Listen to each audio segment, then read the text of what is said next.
جیسا لکھا ہے کہ راست باز ایمان سے جیتا رہے گا کیونکہ میں انجیل سے شرماتا نہیں۔ کلام مقدس میں سے پڑھیں گے پالوس رسول کا خط رومیو کے نام، اس کا پہلا باب۔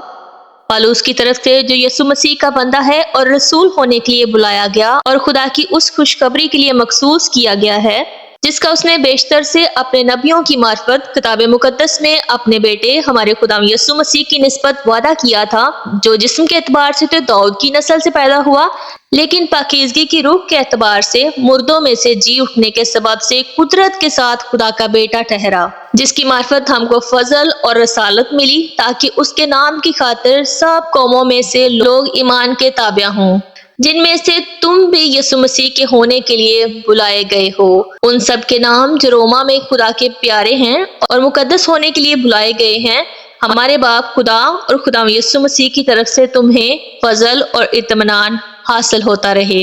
اول تو میں تم سب کے بارے میں یسوع مسیح کے وسیلہ سے اپنے خدا کا شکر کرتا ہوں کہ تمہارے ایمان کا تمام دنیا میں شہرا ہو رہا ہے۔ چنانچہ خدا جس کی عبادت میں اپنی روح سے اس کے بیٹے کی خوشخبری دینے میں کرتا ہوں، وہی میرا گواہ ہے کہ میں بلا ناگا تمہیں یاد کرتا ہوں اور اپنی دعا میں ہمیشہ یہ درخواست کرتا ہوں کہ اب آخرکار خدا کی مرضی سے مجھے تمہارے پاس آنے میں کسی طرح کامیابی ہو، کیونکہ میں تمہاری ملاقات کا مشتاق ہوں تاکہ تم کو کوئی روحانی نعمت دوں جس سے تم مضبوط ہو جاؤ، غرض میں بھی تمہارے درمیان ہو کر تمہارے ساتھ اس ایمان کے باعث تسلی پاؤں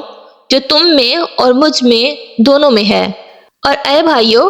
میں اس سے تمہارا ناواقف رہنا نہیں چاہتا کہ میں نے بارہا تمہارے پاس آنے کا ارادہ کیا تاکہ جیسا مجھے اور غیر قوموں میں پھل ملا ویسا ہی تم میں بھی ملے، مگر آج تک رکا رہا۔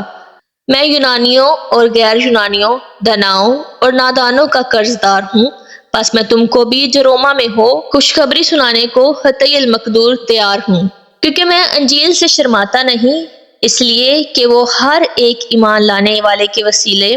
پہلے یہودی پھر یونانی کے واسطے نجات کے لیے خدا کی قدرت ہے، اس واسطے کہ اس میں خدا کی راست بازی ایمان سے اور ایمان کے لیے ظاہر ہوتی ہے، جیسا لکھا ہے کہ راست باز ایمان سے جیتا رہے گا، کیونکہ خدا کا غضب ان آدمیوں کی تمام بے دینی اور ناراستی پر آسمان سے ظاہر ہوتا ہے جو حق کو ناراستی سے دبائے رکھتے ہیں، کیونکہ جو کچھ خدا کی نسبت معلوم ہو سکتا ہے وہ ان کے باطن میں ظاہر ہے، اس لیے کہ خدا نے اس کو ان پر ظاہر کر دیا، کیونکہ اس کی اندیکھی صفتیں یعنی اس کی ازلی قدرت اور الوہیت دنیا کی پیدائش کے وقت سے بنائی ہوئی چیزوں کے ذریعے سے معلوم ہو کر صاف نظر آتی ہے، یہاں تک کہ اس کو کچھ عذر باقی نہیں، اس لیے کہ اگرچہ انہوں نے خدا کو جان تو لیا مگر اس کی خدائی کے لائق اس کی تمجید اور شکر گزاری نہ کی، بلکہ باطل خیال میں پڑ گئے اور ان کے بے سمجھ دلوں میں اندھیرا چھا گیا، اپنے آپ کو دنا جتا کر بے وقوف بن گئے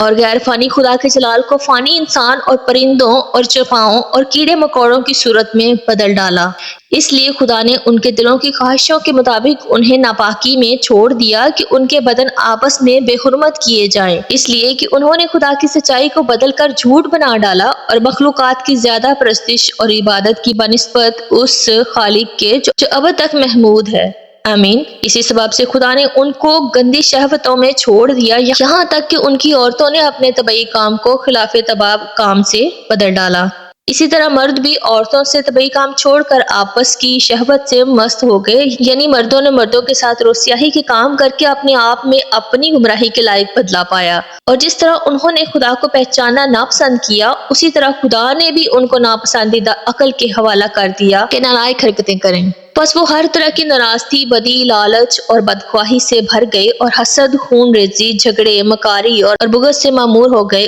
اور غیبت کرنے والے بدگو، خدا کی نظر میں نفرتی، اوروں کو بے عزت کرنے والے، مغرور، شیخی باز، بدیوں کے بانی، ماں باپ کے نافرمان، بے وقوف، عہد شکن، طبعی محبت سے خالی اور بے رحم ہو گئے، حالانکہ وہ خدا کا یہ حکم جانتے ہیں کہ ایسے کام کرنے والے موت کی سزا کے لائق ہیں، پھر بھی نہ فقط آپ ہی ایسے کام کرتے ہیں بلکہ اور کرنے والوں سے بھی خوش ہوتے ہیں۔ پاک کلام کا پڑھا اور سنا جانا ہم سب کے لیے باعث برکت ہو۔